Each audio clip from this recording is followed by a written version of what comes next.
முட்டை மிளகு பிரட்டல் செய்யலாமா? இதுக்கு 6 முட்டையை வேக வச்சு 2ஆக கட் பண்ணி வச்சுருக்கேன். மிளகு பிரட்டலுக்கு தோசைக்கல் வச்சுக்கிடுங்க. இதில் செஞ்சால் சூப்பராக இருக்கும். கொஞ்சம் 2-3 ஸ்பூன் எண்ணெய் ஊற்றிக்கிடுங்க. மஞ்சள்தூள் போட்டுக்கிடுங்க. நல்லா கலந்துக்கிடுங்க. இதில் முட்டையை ஒன்று ஒன்றா எடுத்து வச்சிடலாம். இதில் மாற்றி மாற்றி போட்டு வேக வச்சு எடுத்துக்கலாம். எண்ணெயில் வேக வைக்கணும். வறுத்தாச்சு அப்படியே பிளேட்டில் எடுத்து வச்சுக்கலாம். எண்ணெயில் சோம்பு போட்டுக்கிடுங்க. 1 ஸ்பூன் சீரகம்,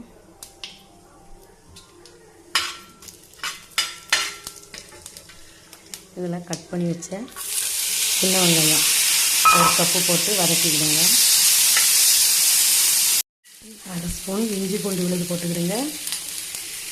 காஷ்மீர் மிளகாத்தூள் 1/2 ஸ்பூன், 1/4 ஸ்பூன் மஞ்சத்தூள், அப்புறம் தக்காளி 1 தக்காளி கட் பண்ணி போட்டுக்கிடுங்க. 1/2 ஸ்பூன் மல்லித்தூள் போட்டு வதக்கிக்கிடுங்க. டேஸ்ட்டுக்கு தகுந்த மாதிரி உப்பு போட்டுக்கிடுங்க.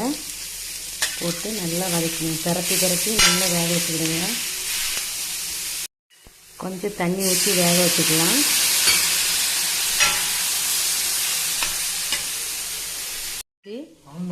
வெங்காயம் தக்காளி நல்லா வெந்துருச்சு. வறுத்து வச்ச முட்டையை போட்டுக்கிடுங்க.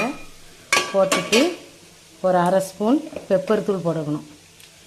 முட்டை பெப்பர் மசாலா, அதனால் முட்டைக்கு தேவை காரத்துக்கு நான் மிளகுத்தூள் தான் போட்டிருக்கேன். இறக்கும்போது கொஞ்சம் கருவேப்பிலை போட்டு கலந்து எடுத்துக்கலாம். இதை ஒன்று போல் கலந்துக்கிடுங்க.